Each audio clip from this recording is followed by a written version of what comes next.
내 아들 디모데야 이렇게 부른 것이 아니라 너 하나님의 사람아 이렇게 디모데를 부른 거예요. 그러니까 디모데를 하나님의 사람으로 그렇게 지금 인정을 하고 말씀을 하는 것이죠. 하나님의 사람 그러면 어떤 우리가 이미지가 떠올까요? 하나님의 사람 그러면 하나님의 부르심을 받은 사람, 하나님의 일을 하는 사람, 또는 하나님께 속한 사람, 하나님의 사랑을 받는 사람, 또 하나님을 사랑하는 사람, 이런 생각이 좀 들죠. 하나님의 사람 그러면 뭔가 하나님의 은혜를 받은 사람이고 하나님의 일에 열심 내는 사람, 이렇게 우리가 하나님의 사람에 대한 이해를 하게 되죠. 저나 성도님들이나 우리 모두가 다 하나님 앞에 하나님의 사람으로 영광 올려드리는 그러한 성도들이 다 되시기를 주님의 이름으로 축원드립니다. 우리가 서로를 볼 때 참 하나님 사람답다 이런 모습이 되어야 하나님의 영광이 되지 않겠습니까? 저 사람 보니까 하나님 사람답지 않네 이런 모습이 되면 좀 안타까운 모습이 되는 거죠. 그러니까 우리가 우리 서로에게 또 우리 자신에게 나는 하나님의 사람이다, 저분은 하나님의 사람이다 이렇게 인정하고 사랑하는 것, 그래서 함께 하나님 일을 하고자 하는 것, 이것이 아름다운 것이죠. 나는 하나님의 사람이지만 저 사람은 하나님의 사람이 아니야 이렇게 생각하는 것은 때로는 교만일 수 있습니다. 그러니까 조심해야 될 말인 거죠. 사도 바울께서 지금 정말 자신이 인정한 젊은 교역자, 젊은 주의종이죠. 젊었을 때 사도 바울을 따라 나서 가지고 사도 바울과 함께 전도여행을 다니며 전도했고 지금은 에베소 교회를 담임하고 있는 그런 목회자입니다. 이 귀한 주의종에게 하나님의 사람아 하면서 이제 권면하는데 그 권면의 내용이 좀 11절, 12절에 이렇게 되어 있어요. 우리 다 같이 한번 11절, 12절은 함께 읽어보도록 하겠습니다. 오직 너 하나님의 사람아 이것들을 피하고 의와 경건과 믿음과 사랑과 인내와 온유를 따르며 믿음의 선한 싸움을 싸우라. 영생을 취하라. 이를 위하여 내가 부르심을 받았고 많은 증인 앞에서 선한 증언을 하였도다. 여기 보면은 이것들을 피하고 라고 먼저 언급을 했어요. 그러니까 무엇인가를 피하라는 말씀을 먼저 한 거죠. 그 다음에 따르며 라고 말씀하고 있어요. 피할 것을 말씀하고 그 다음에 따를 것을 말씀하고 그 다음에 하신 말씀은 믿음의 선한 싸움을 싸워라, 영생을 취하라 이렇게 말씀하시는 내용으로 되어 있다 하는 것을 알 수가 있어요. 자, 그러면 피할 것이 뭡니까? 피할 것은 이미 앞에서 하신 말씀을 가지고 말한 거겠죠. 이것들을 피하라 했으니까 앞에 이미 언급한 말씀들, 뭘 피하라고 말씀한 거죠? 여기 3절 말씀 보면 이런 말씀이 있어요. 누구든지 다른 교훈을 하며 바른 말 곧 우리 주 예수 그리스도의 말씀과 경건에 관한 교훈을 따르지 아니하면, 그러면 이 말씀에서 우리가 피해야 할 것은 뭐죠? 다른 교훈을 하는 자를 피해야 돼요.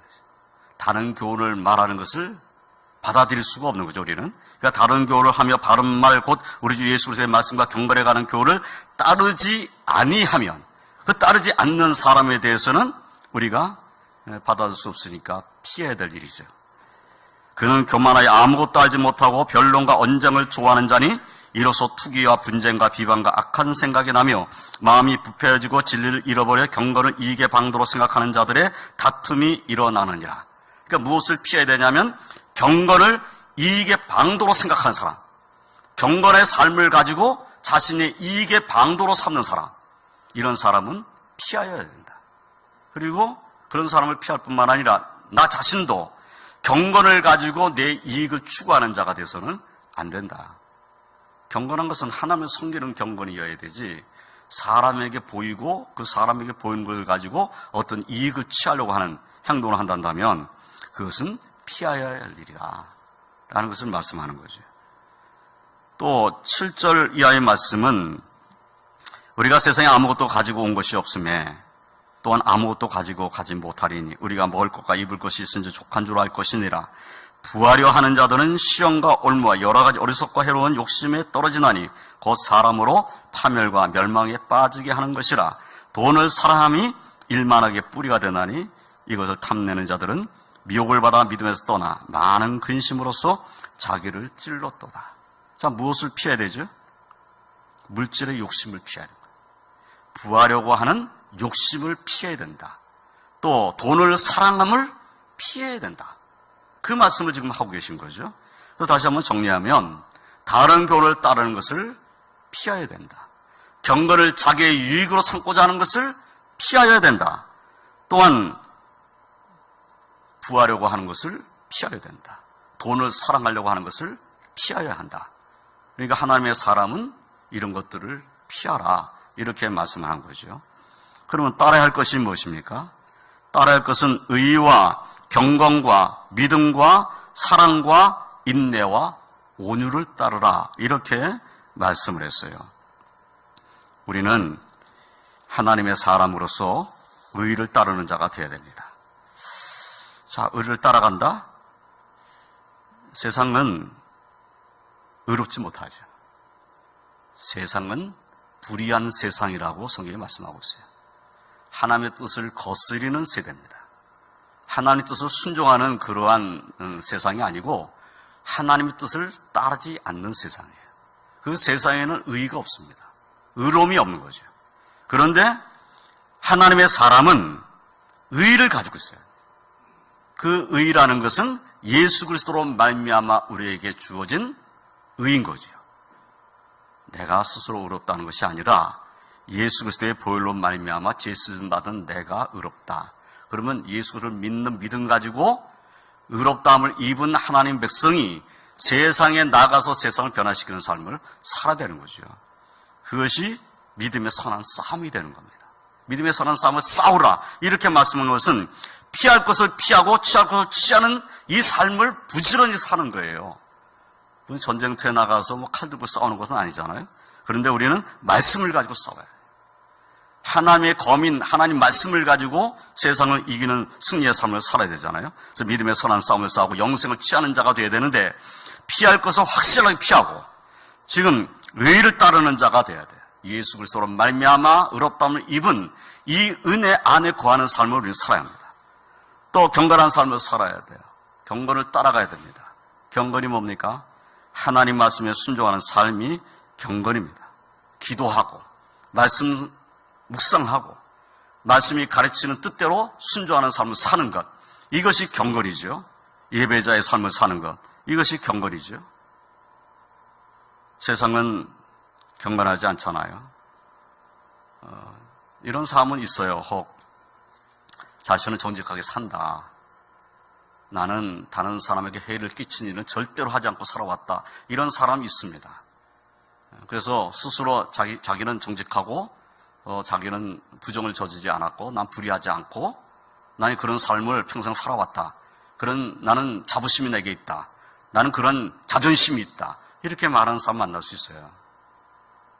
그러나 그렇다고 해서 그 사람이 의로운 자가 되는 거 아닙니다. 하나님께서 인정하실 의로운 자인 거죠.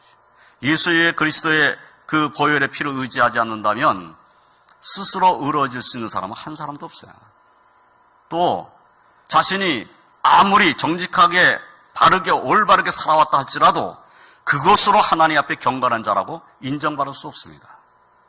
예배드림이 없고 기도드림이 없고 말씀 순종함이 없는데 그것이 무슨 경건이에요.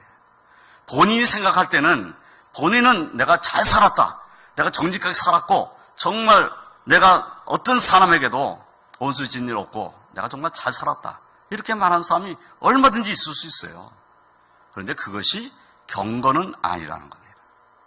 경건은 하나님을 섬기는 자가 되어야 경건한 거죠. 하나님이 없는 삶은 사실은 경건이 아닌 겁니다. 또 믿음, 사랑, 인내, 온유를 따르라고 말씀하고 있어요. 우리는 믿음을 따라가야 합니다. 우리는 하나님의 말씀을 믿는 믿음으로 살아야 되고 예수를 믿는 믿음으로 살아야 합니다. 믿음이 없이는 하나님을 기쁘시게 될 수 없습니다. 믿음 없이 하나님께 영광 돌릴 수 없어요. 믿음이 있어야 합니다. 그래서 우리가 히브리서 11장 말씀을 볼 때 믿음의 사람들의 말씀을 쭉 기록하는 중에 하나님께서 믿음으로 드리는 것을 기쁘게 받으셨다는 얘기를 아벨과 가인의 제사에서 말씀했어요. 똑같이 하나님 앞에 드린 거잖아요. 똑같이 하나님 섬기는 사람으로서 하나님 앞에 제사 드린 거잖아요. 그런데 하나님께서는 아벨과 아벨이 드린 예물을 받으셨어요. 그 제물을 받으신 거예요. 그런데 가인은 가인과 가인이 드린 제물을 받지 않으셨어요. 하나님께서 뭘 보셨는가? 그 제물을 드리는 그 사람의 믿음을 보신 겁니다. 믿음이 없이는 아무리 제물을 가져온다 할지라도 그걸로 하나님을 기쁘시게 될 수는 없다는 거예요. 믿음이 하나님을 기쁘시게 된 겁니다. 그래서 우리는 믿음 가지고 살아야 합니다. 또 우리는 사랑을 따라야 합니다. 이 사랑은 예수님께서 우리에게 주신 사랑, 하나님께서 우리에게 주신 사랑을 본받는 사랑입니다. 이 사랑은 인간의 사랑을 말하는 것이 아니겠죠. 물론 인간의 사랑 가운데서 가장 아름다운 사랑은 어머니가 자기의 자녀를 사랑하는 그 사랑이라고 우리가 말을 합니다. 어머니의 사랑. 정말 어머니의 사랑만큼 지극한 사랑이 어디 있겠는가. 우리가 인간적인 사랑을 말할 때는 어머니 사랑을 얘기하죠. 그런데 그 어머니 사랑보다 더 큰 사랑, 그것은 하나님의 사랑, 예수님의 사랑입니다. 하나님의 사랑을 그리고 예수님의 사랑을 받은 사람은 그 사랑을 아는 자이기도 합니다. 내가 죄인임에도 불구하고 나를 위해서 독생자를 보내주신 하나님의 사랑, 우리가 입으로 항상 말하는 거잖아요. 내가 선교할 때마다 이 말씀은 자주 하는 말이잖아요. 나 같은 죄인을 위해서 자기의 아들을 아낌없이 내어주신 분이 하나님이시다. 그리고 그 사랑은 우리가 말로 닿을 수 없는 사랑이다. 그리고 예수님은 죄 없으신 그분이 죄인의 나를 위해서 십자가를 지셨으니 이보다 더 큰 사랑은 없다. 우리가 이렇게 고백하는 거죠. 그러면 죄인인 내가 하나님의 사랑을 받았어요. 죄인인데 사랑받았어요. 죄인이 아니기 때문에 사랑받은 것이 아니라 죄인인데도 불구하고 사랑을 받은 겁니다. 예수님의 십자가의 사랑을 내가 죄인인데 불구하고 받았어요. 하나님의 사랑이 우리에게 임한 거지요. 그래서 우리는 구원의 은총을 받은 자가 되었습니다. 그렇다면 그 사랑을 받은 나는 사랑하며 살 수밖에 없다는 겁니다. 사랑하라는 것은 주님이 우리에게 주신 새 계명이에요.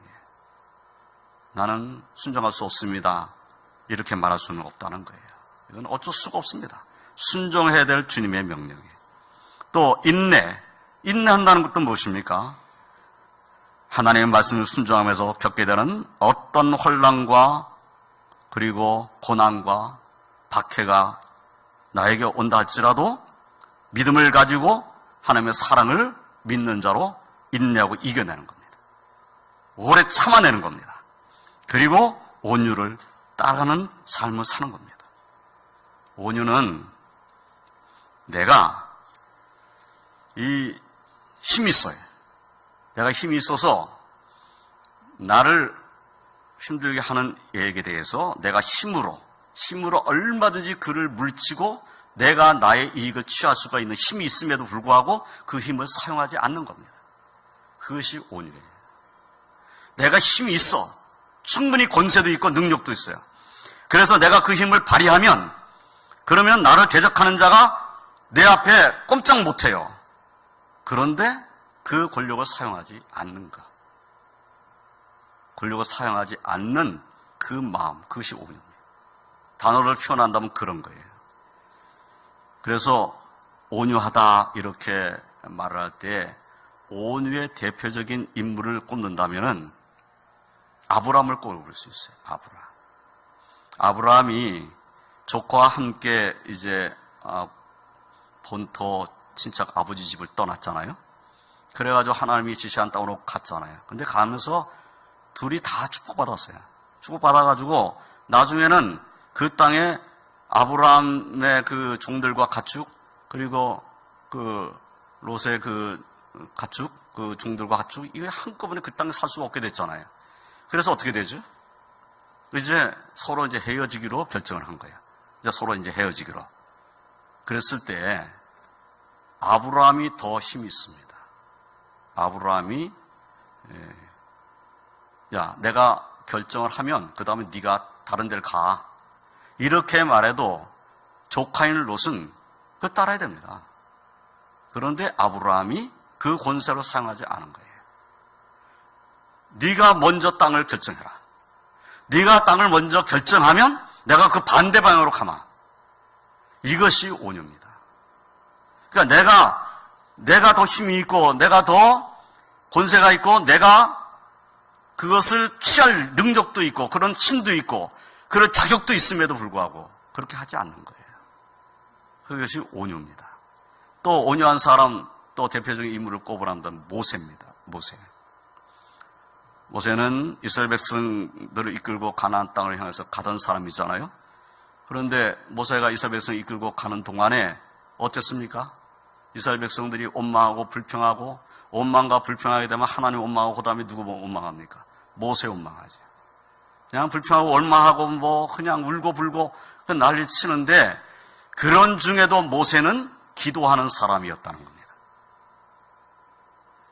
자신이 하나님께로 받은 권세가 있잖아요. 하나님이 자신을 지도자로 세운 권세가 있어요. 하나님께서 뭐라고 말씀하셨냐면은 나를 원망하고 너를 원망하는 자를 내가 다 진멸해버리겠다. 그렇게 말씀하셨어요. 그러니까 하나님 엎드려 기도했어요. 그러지 마세요. 만약에 하나님 그렇게 하신다면은 하나님께서 능력이 없으셔가지고 하나님 백성을 가나안 땅으로 인도하겠다고 그러다가 광야에서 다 죽인 하나님이 되시지 않겠습니까? 그러면 하나님이 다 영광 다 가리게 되는데 왜 그렇게 하십니까? 이것이 모세의 기도예요. 그러니까 원망과 불평으로 가득 찬 그때에 하나님 앞에 엎드려 기도하는 사람, 이 사람이 온유한 사람인 거죠. 그러니까 우리는 뭘 따라야 되냐? 온유로 따라야 된다는 거예요. 하나님의 사람은 그래야 된다. 하나님의 사람은 피할 것들을 확실하게 피하고 내가 따라야 할 것은 분명히 다른 자의 삶을 살아야 한다는 거예요. 내 삶 속에서 그것이 드러나는 그런 삶을 살아야 되는 거죠. 내가 사람에게 보이려고 그러는 것이 아니라 내가 정말 의를 따르고 경건한 삶을 살고 믿음을 따르고 사랑하고 인내하고 그리고 온유를 따르면 그 삶의 모습은 그냥 성령의 아름다운 열매가 맺는 삶의 모습이 되는 거죠. 물론 우리는 부족합니다. 우리는 지혜도 없고 사실 능력 없고 참 부족한 사람들이에요. 그런데 우리가 기도하면서 이렇게 살기를 힘쓴다면, 그래서 믿음의 선한 싸움을 나는 정말 계속 싸우기를 원하는 삶을 산다면 우리를 통해서는 예수 그리스도의 인격이 드러날 것입니다. 그런 삶을 살기 위해서 저는 당연히 노력해야 되고 기도 더 많이 해야 되겠죠. 우리 모든 성도님들도 그와 같은 믿음으로 살겠노라고 하나님께 기도하고, 그래서 피할 것을 피하고 따라야 할 것을 따르는, 그래서 내 삶 속에서 믿음의 사는 싸움의 승리자가 되는 그런 성도로 사시기를 주님의 이름으로 축원드립니다. 이 선한 싸움을 말씀하면서 12절 끝부분에 보면 이렇게 말하고 있죠. 내가 부르심을 받았고, 이를 위하여 내가 부르심을 받았고 많은 증인 앞에서 선한 증언을 하였도다. 선한 증언이 뭡니까? 예수 그리스도를 믿음으로 말미암아 구원받는다는 이 증거를 했다는 거죠. 그 다음 말씀 보면 이렇게 말씀하고 있어요. 만물을 사게 하신 하나님 앞과 본디오 빌라도를 향하여 선한 증언을 하신 그리스도 예수 앞에서 내가 너를 명하노니 우리 주 예수 그리스도께서 나타나실 때까지 흠도 없고 책망받을 것도 없이 이 명령을 지키라. 그러면 피할 것을 피하고 따를 것을 따르고 그리고 믿음의 선한 싸움을 따고 영생을 취하라는 이 명령은 언제까지 지켜야 될 명령인가? 주님이 다시 오실 때까지 지켜야 할 명령이라는 겁니다. 하루 이틀을 하고 그만둘 일이 아니라는 거죠. 1년, 2년 하고 그만둘 일이 아닙니다. 주님이 나를 오라고 하시는 그날까지 이 선한 싸움을 싸우는 자의 삶을 살아야 하는 것이 우리들의 사명이고, 또 내가 살아있는 동안에 주님이 재림하신다면 아멘 하고 주님께로 나아갈 때 이 믿음의 선한 싸움을 싸우면서 주님 앞에 나갈 수 있어야 되지 않겠습니까? 주님께서는 지금 우리에게 그런 삶을 원하고 계신 거죠. 사도 바울은 자기의 믿음의 아들이기도 하고 또 주의 종이기도 하고 그리고 오늘 말씀처럼 하나님의 사람인 디모데에게 그러한 삶을 살라고 가르치고 있는 겁니다. 이러한 가르침이 저와 성도들 은혜가 되시기를 주님의 이름으로 축원드립니다. 사실 하나님 어떤 분이신가? 사도 바울은 하나님에 대해서 15절부터 이렇게 말씀했어요. 기약이 이르면 하나님이 그에 나타나신 보이시리니 하나님은 복되시고 유일하신 주권자이시며 만왕의 왕이시며 만주의 주시요 오직 그에게만 죽지 아니함이 있고 가까이 가지 못할 빛에 거하시고 어떤 사람도 보지 못하였고 또 볼 수 없는 이시니 그에게 존귀와 영원한 권능을 돌릴지어다. 아멘. 그러니까 이 하나님을 믿는 겁니다.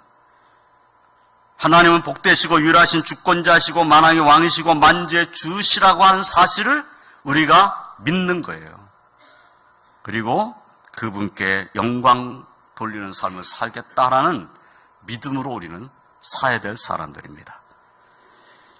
17절 말씀을 보면은 피할 것에 대한 말씀하셨던 그 내용과 비슷한 내용을 17절에 말씀했어요. 내가 이 세대에서 부한 자들을 명하여 마음을 높이지 말고 정함이 없는 재물에 소망을 두지 말고 오직 우리에게 모든 것을 후히 주사 누리게 하시는 하나님께 두며 선을 행하고 선한 사업을 많이 하고 나눠주기를 좋아하며 너그러운 자가 되게 하라. 부하려 하는 자가 되지 말라고 말씀하신 사도 바울께서 부한 자들에게는 그 부를 가지고 그 부에 재물에 소망을 두는 삶을 살지 말고 하나님께 소망을 두고 하나님 기뻐하시는 선한 일을 많이 하라고 가르쳐라. 이렇게 말씀하고 있는 거죠. 예, 오늘 이런 말씀들을 읽으면서 이 말씀은 사실 우리들에게도 주신 말씀입니다. 우리가 깨닫고 우리 주님이 우리를 부르시는 그날까지 우리는 믿음의 선한 싸움을 싸우는 그러한 믿음의 승리로 사시기를 주님의 이름으로 축원드립니다. 기도하겠습니다. 하나님 감사합니다.